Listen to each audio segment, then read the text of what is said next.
I'm definitely gonna miss this one. Welcome back, Troglodytes, to your daily dose of guitar information, the Trogly's Guitar Show. Here's another one I've decided to sell to help fund my large purchase early next year. I'm gonna miss this one so much. It's the Crazy Top.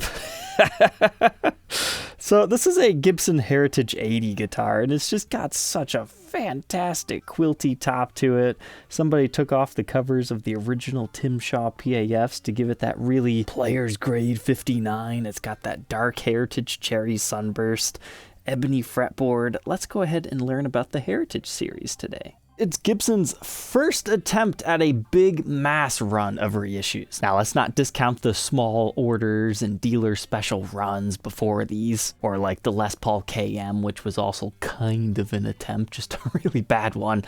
Let's just say this was the first good mass attempt, trying to get specs correct. Because you gotta remember, at this point in time, they were mainly 3-piece tops. These Les Pauls featured a 2-piece top, and most of them were pretty nice. This one's definitely kind of the cream of the crop. We talked about the Tim Shaw PAFs. This is the very first model to feature them. After a couple of months, they started to then put them in like Les Paul Customs. And then by 81, 82, they're pretty much in anything that was high end. On top of that, look at our headstock. It is no longer the giant boat paddle that the 70s is known for.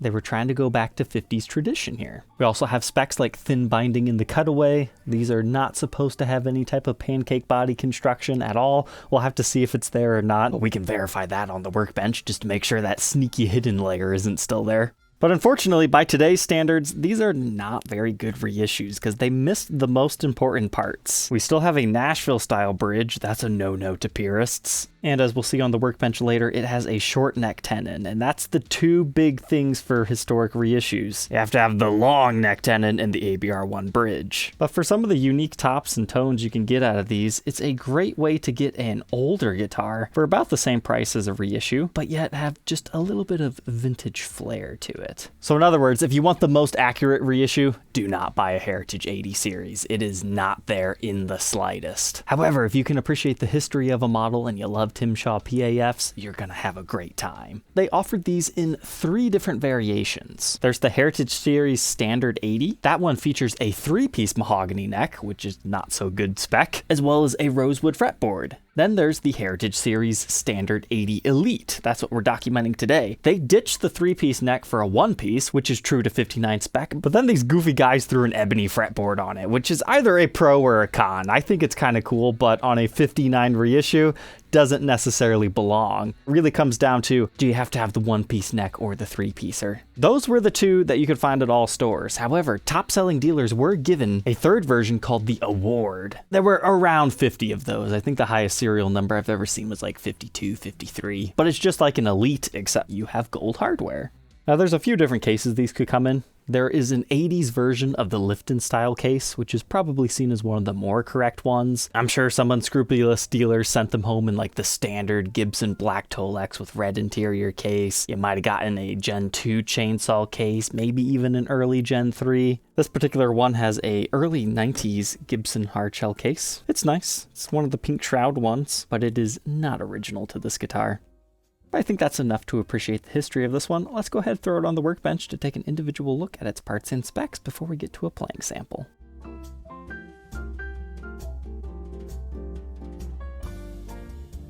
Inside our bubbly topped friend, let's take a look at these pickups. Make sure that they're still Tim Shaw's. They're a little bit worn, but yep, that is a 1981 dated Tim Shaw. And our bridge pickup is also a match. When you're trying to identify a Tim Shaw PAF, first thing you look for is this patent number that's stamped into the base plate. That doesn't mean much because they used this from like 1975 all the way into the very early 90s. The next thing you can look at is one of these date stamps. It's typically 6 or 7 digits long in groups of 3 and 4 or 3 and 3. Now technically the last 2 years of Tim Shaw's didn't have that, so if you don't have it, doesn't necessarily mean you don't have them. The next thing you want to look for are these brass screws. If it doesn't have the brass screw, it cannot be a Tim Shaw PAF. That's everything you can do from the outside, and as far as most people can go. But if you have the pickup covers off, you can see these other two. So you should have a rough cast magnet. You see how it's not nice and smooth? That's part of a Tim Shaw PAF. And then you see the spacer right here? Tim Shaw PAFs used these bright white spacers. So if somebody talks about a rough cast magnet and white spacers, that's what they're talking about.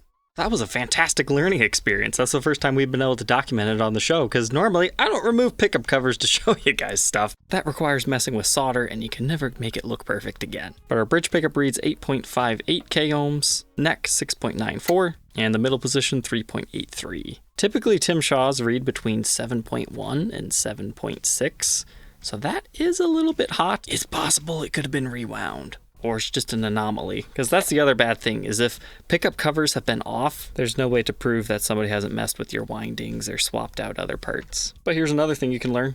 Tim Shaws have all different kinds of colors underneath it. Just like original bursts, sometimes you can get lucky with the double creams. Here's our neck pickup cavity. Nothing too much to look at, but it confirms our short neck tenon. And you can see the maple top joining onto the mahogany body. And yes, we can confirm that these do not utilize that hidden pancake layer as you find in other guitars of the era. Even though this pancake layer that you see pretty well gets phased out at 1976, but you can find them all the way till 79 on odd examples. This is one model that does not have the hidden one. We can technically say it's a non-pancake body, even though a lot of people will just be confused. It's all about the nitty-gritty details on this show. But now our bridge pickup, it looks like so. I don't see any additional markings. Once again, we can see the maple top joining onto our mahogany body. Someone was careless when screwing it in and almost made a new hole. And for some reason, we have a little chunk out of our wood right here.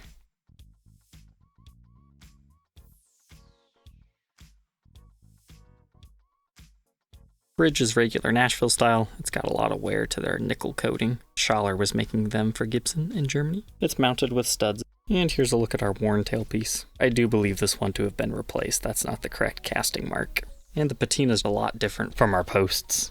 Our switch tip is also replaced. It's got a weird shaven area right there. That's definitely not made of the correct material. I would guess these pickup rings might have been replaced, as those screws also look newer. These knobs have also been 59'd, meaning it looks like somebody tried to make this look more of a reissue than it was, which is a popular thing for people to do. And these are still nice looking knobs, but they're definitely far from the originals. If anything, they look more like the later prehistoric style, but that's not what these are.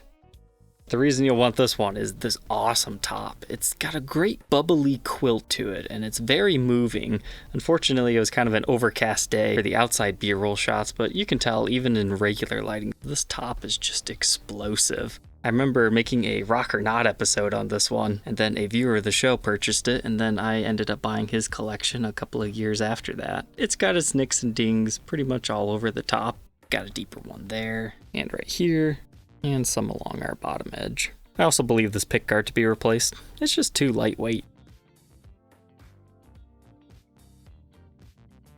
Moving on from our two-piece maple top and our mahogany body, we've got our one-piece mahogany neck with the ebony fretboard. You've got some superficial cracking within your fretboard in a few areas, but it conditioned nicely and is so dark and even. I think that's why they ended up doing this, because Brazilian rosewood fretboards, when they get really played in, they go dark a lot of times. Maybe that's why Gibson decided to put ebony on the premium version. But I was shocked to see the frets are actually in remarkably clean condition. And you can see the lines along the binding. That happens when the frets try to sprout. Got the 24 3/4 inch scale with our 12 inch fretboard radius. Got a nut width of 1.68 inches. That increases to 2.02 by the 12th. First fret neck depth 0.86, and by the 12th 0.92. There's a look at that first fret and 12th fret. It's definitely a C shape, but a little bit on the thinner side. Here's what the face of the headstock looks like. You've got your Les Paul modeled silkscreen. Our blocky 80s Gibson logo, that's another thing they didn't get right, that they fixed kind of in the prehistoric series. Our truss rod does have one thread sticking out, but it's got life left before I would call it a limited adjustability. You can see the mahogany neck and the glue that they used to put the veneer on top. And here's our truss rod cover, reading Heritage Series Standard 80 Elite. And this one's got some dings around the edges. Moving on to the backside, let's take a look at our electronics first. This has all been changed. We still have CTS pots, but they date to 1994 and 1993, so that tells us exactly when somebody was probably modifying this, or they were just using old parts. They were likely upgrading to 500K pots, would be my guess. They're also utilizing different capacitors than stock, but oddly enough, using the same output jack.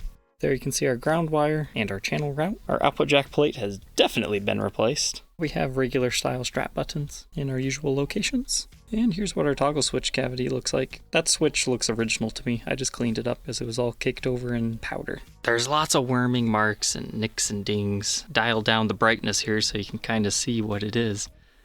Thankfully, nothing seems to go through the paint. It's mainly just worming marks. You got some nice wood grain. I am suspicious of a small touched up area right here though, but we'll check that out under blacklight. Here we can see our thin binding in the cutaway, some other various scratches and use marks. This was definitely somebody's gigging guitar. And now our other side of our one-piece body. This one's a little bit cleaner.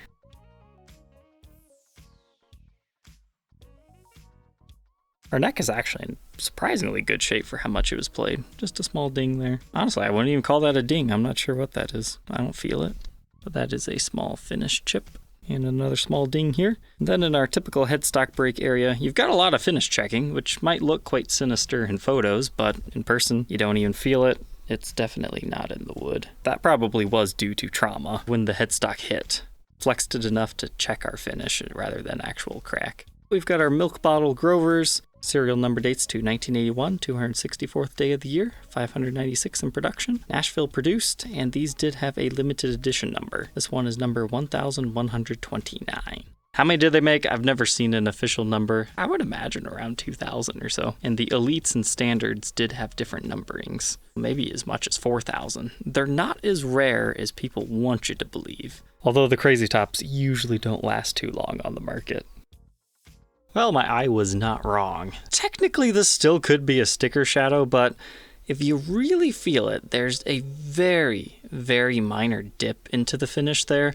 So that was most likely masked off and then somebody went, psst. It might have actually been a real sticker right here, but somebody's belt buckle wore through it at one point and went to the bare wood. That's like too perfectly circular for anything else. So I think it might actually be a combination of what I was thinking. The rest of the back is looking good here. Moving up the neck, you definitely want to check this area out when you've got our finish checking, but everything looks good to me. Our headstock's looking good. You can see some of those other dings. Now the face of the guitar, you can see a little bit of a sweat absorption area right there. It's kind of cool to see the inner bobbins glow on the Shaws. The knobs do have a little bit of a glowing, so I'm not sure if those are older. Sometimes you can just buy normal knobs and the plastic that they use happens to glow. Then we'll move on to our headstock, and everything's looking good here too. All said and done, not a bad weight on one of these. 9 pounds, 8.8 ounces. Usually they're around 10. Let's go ahead, plug it in, and hear how it sounds.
This is a great pair of Shaws. They're very sensitive to how high you have them to the strings. They can mellow up quite nicely, but I really like them where they are right now. It gives you that really articulate vintage tone.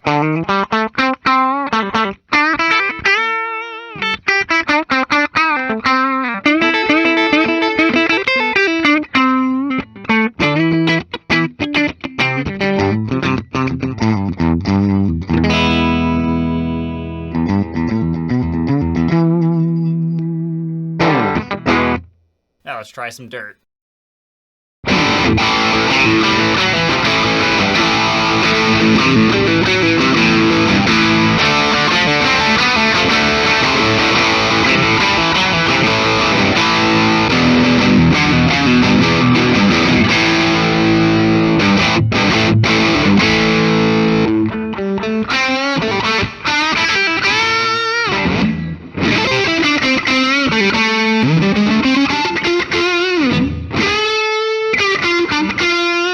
I don't think I even need to say anything for that. If you want classic rock, there you go.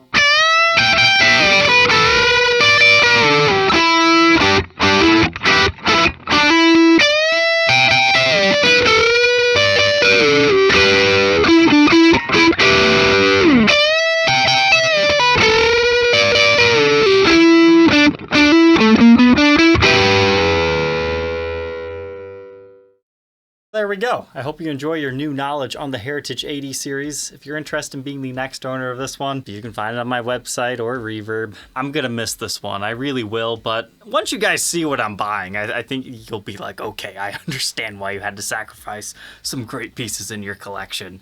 I will certainly never forget this bubbly top H80. It's not completely original. It's definitely been road worn, but there's a reason for it.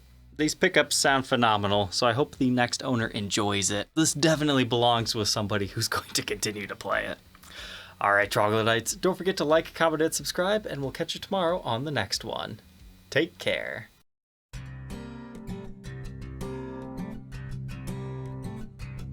If you enjoyed tonight's episode, consider subscribing. I post videos like this every day. And you might even enjoy this next one.